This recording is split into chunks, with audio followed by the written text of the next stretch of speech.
How you guys doing? Welcome to the Messy Sweet Spot. I'm your host Gigi, and today we have some good news. We got one of them. The people on the Diddy list, and the list is long.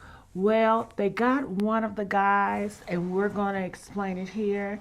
And this is a big famous guy with a lot of money and a lot of influence and a lot of ambitious people that want to model, especially guys. He will make them audition and have them do all type of kinky stuff and then fly them to his house to do some sinister things. And they are saying that he is connected to Diddy. They are saying that also Beyonce and Jay-Z is next, okay? So, honey, when I tell you it's about to get real nasty in these streets, it's about to get real. So I need you guys to make sure you guys like, share, subscribe here at the Messy Sweet Spot. And I just want to say thank you all for the love, for the subscription, the likes, and the comments. It goes a long way. So let's hear what they have to say. I'm ready. Are you guys? Let's hear it. I want to know. I want to know. I have to know. Lamborghini for a day or two, and he had access to the house, and he knows better than be talking about the things that he does with Big Brother Puff on national television. Well, apparently not. Something, everything ain't for everybody. The former CEO of Abercrombie and Fitch and two others have been arrested as part of a criminal investigation by the FBI. The fashion world just got hit with a bombshell that no one saw coming. Fashion moguls Mike Jeffries and Matthew Smith, big names behind the Abercrombie and Fitch empire, have been arrested on federal charges similar to Diddy's case. Now here's where it gets really wild. Rumors have been flying that Diddy might have handed over a list of powerful names to the feds to save himself. A lot of people dismissed it as just gossip, but now after these high-profile arrests, it wouldn't be too surprising. No one expected, though, that the first powerful figure to go down would be former Abercrombie and Fitch CEO Mike Jeffries, one of the most powerful executives in the fashion industry. Jeffries, along with his partner Matthew Smith and an alleged middleman named James Jacobson, has just been hit with federal charges for running a disturbing underground operation involving transferring of people, if you know what I mean. Diddy was also indicted on very similar charges. A coincidence? Maybe or maybe not. Let's dig deeper. Federal authorities are accusing Jeffries, Smith, and Jacobson of using manipulation, fraud, and even coercion to forcefully exploit young male models, many of whom thought they were stepping into legitimate modeling opportunities. Sources say Jeffrey hosted these twisted gatherings at his New York mansion, luring guests in with the promise of career-changing modeling gigs, only to find themselves in a dark underworld of serious raw dogging. Diddy's infamous freak-off parties are well known, but it turns out the fashion industry has its own hidden version of these exploitative, substance-fueled events. The FBI first opened an investigation into Mike Jeffries and his associates last year after a shocking BBC report accused Jeffries and his partner of exploiting and using young men at exclusive gatherings held in both their New York properties and luxury hotels around the globe. But here's the twist. For months, they struggled to gather enough solid evidence to build a case. That was until an insider tip dropped into their lap. And now word on the street is that the tip might have come from none other than Diddy himself. Breon Peace, the U.S. attorney for the Eastern District of New York, didn't hold back when breaking down the shocking charges against Jeffries. According to Peace, Jeffries operated a calculated, high-level operation involving a middleman and a network of recruiters who would handpick men for Jeffries and his partner. Peace went on to allege that Jeffries leveraged his position as the powerful CEO of Abercrombie and Fitch to lure victims with promises of opportunity, only to use them to fulfill his and Matthew Smith's darkest desires. This wasn't just about power, it was about dominance, privilege, and exploitation on a mind-numbing level. He was using his power, his wealth, and his influence to traffic men for his own sexual pleasure and that of his romantic partner, Matthew Smith. According to Peace, Jeffries and Smith hired James Jacobson to act as a chief recruiter and middleman. Jacobson's role allegedly went beyond recruiting. He reportedly held private tryouts with young, ambitious male models worldwide, testing their willingness to engage in acts in exchange for cash. Once Jeffries and Smith approved, these men were flown out to exclusive New York residences or high-end hotels across the globe for commercial you-know-what. Jeffries and Smith employed James Jacobson to act as a recruiter to find men. Jacobson engaged in, quote, tryouts with men across the world where he would typically pay them to engage in sex acts with him.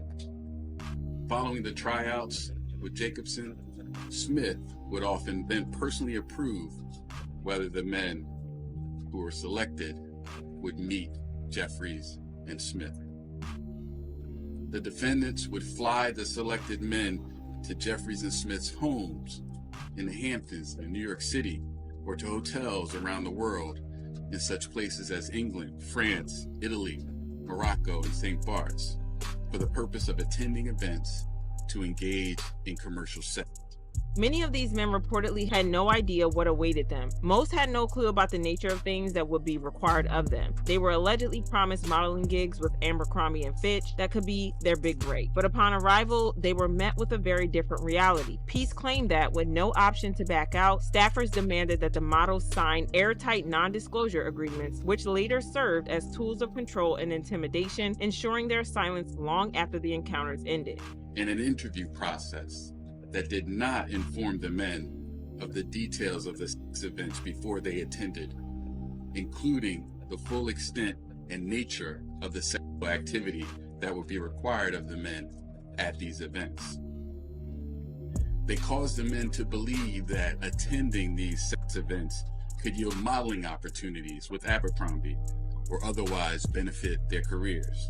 As the case deepens, the connections between Diddy, the powerful enablers in the industry, and these shocking crimes are becoming harder to ignore. The part where these aspiring models were allegedly coerced to consume spiked alcohol, Viagra, and muscle relaxants speaks volumes about the level of use of power in the entertainment industry. If you recall clearly, this isn't a standalone accusation. Court documents revealed that similar tactics were allegedly used by Diddy with young artists desperate to make it big in the music industry. These troubling parallels are sparking speculation online, with many even theorizing that Diddy might have been directly involved in setting up the so-called freak-out party for Jeffries and Smith. Adding fuel to the fire, the prosecution has 15 male victims prepared to testify, and they allege that Jeffries funneled millions into ensuring these disturbing operations ran effortlessly and remained secret for years. Investigators suspect that, given the scale of Jeffries' hidden network, there could be countless more victims still out there. While Sean Diddy Combs found himself behind bars without bail, Mike Jeffries managed to secure his freedom with a $10 million bond. The cases bear striking similarities, with both men facing both civil and criminal charges. The main difference, where Diddy allegedly targeted young artists, Jeffries' world of influence revolved around aspiring models. This case would likely have stayed in the shadows if not for groundbreaking investigative work by the BBC. They unearthed chilling accounts from individuals like David Bradbury, a former model, whose shocking testimony became a linchpin for the case. Bradbury recounted how the middleman made it clear that a meeting with the CEO would cost him his dignity. It was like he was selling fame, Bradbury shared in his interview, and the price was compliant. The meeting was eventually set up, leading Bradbury to Jeffries' mansion in the Hamptons, a place he later described as holding dark memories. Bradbury's revelations allowed more victims to come forward, corroborating the chilling narrative. Some allege even more disturbing details, like being injected with liquid Viagra by Jeffries' staff. We thought we'd heard it all when Diddy's secrets were exposed to the world, but it seems we're only scratching the surface of these dark networks embedded within the fashion and entertainment industries. It turns out that the reality of powerful people preying on desperate young talents who are seeking breakthroughs goes way deeper than Hollywood. When you look at these chilling charges against Diddy, Mike Jeffries, and even Jeffrey Epstein, it's clear that the world of pop culture and high society has darker corners than many would dare to imagine. Stories of underground rings in Hollywood have circulated for years, often brushed off as mere conspiracy theories. But now, with more victims stepping forward, it's becoming impossible to deny that something sinister has been lurking in the industry's shadows for decades. Ooh, honey, it is getting wicked in these streets.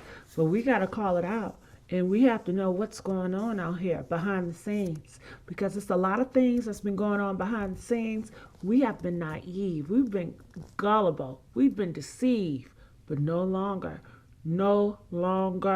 We have to stay on these people next, because if you don't, they will continue to do the wicked things. You know, he could have stopped. He could have had conviction, but they don't have any. And they continue to go on and on and on. And that's why we must speak out. We must put a stop to it. We got to, before they normalize it. So I want to know, what are your thoughts about this? I want to hear from you. Make sure you guys like, share, and subscribe here at the Messy Sweet Spot. I'm your host, Gigi, and I will see you guys on another video. All right.